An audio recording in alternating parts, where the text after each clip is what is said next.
Bano nga bakulembeddwamu ssentebe w'ekitundu kino Lulwa Patrick Senkubuge bagamba nti waliwo ekintu ekigambibwa okubeera ekisolo eky'omu nsiko ekijja mu matumbi budde mu biyumba by'ensolo zaabwe nekitandika okubirya nga kw'otadde n'okunuunamu omusaayi.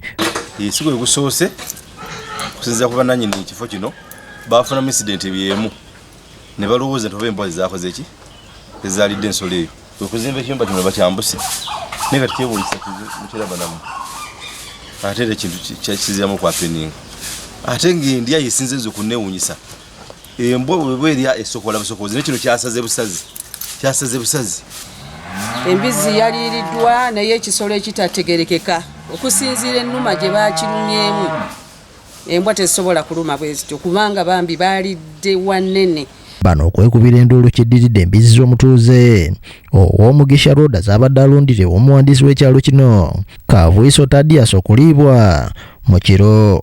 Ekisokola naona katini nikijita kali akalala ne kawuna kati wawadde wayiseewo omwezi mulamba era ne bangamba ekintu kibaddewo kyekimu ekigisokola ebyenda byokka.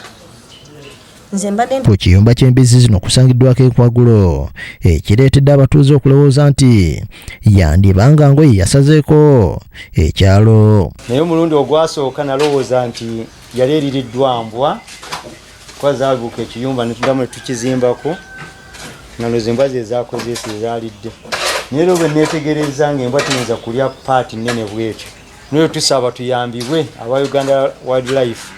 Ye Proscovia namusa ategeeza nga bwe yawulidde ensolo eno ng'erumbye embizi nga zaabadde saa 8 ogw'ekiro ng'alaze okutya nti bw'eva ku bisolo yandirya n'abantu. Tusaba aba Wildlife bajje bakole ki?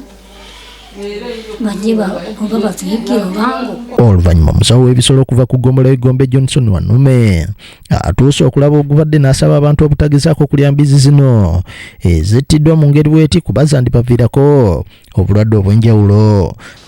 Ensolo bw'etyo bwebanga eririddwa abantu tebalina kugirya erina kuziikibwa ng'era abatuuze bwe tubawadde amagezi ne bagiziika nga bwe tukyayongera okukola investigations. Mwebale nnyo mwebalire ddala. Nze Robert Musanje ku Bukedde TV.